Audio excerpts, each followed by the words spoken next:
আমরা এই সামনে করে ঘুরতে আসছি, ঘুরতে এসে চিকেন নিচ্ছি, চিকেন খাওয়ার জন্য বসে আছি। আমাদের এখন সব একসাথে বসে আছি, আর আমরা আছি এই পার্কে।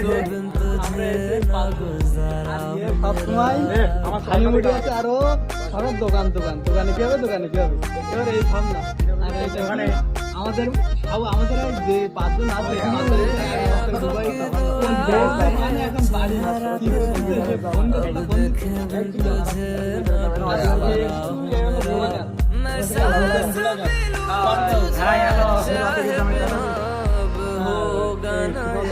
আমরা বসে আছি।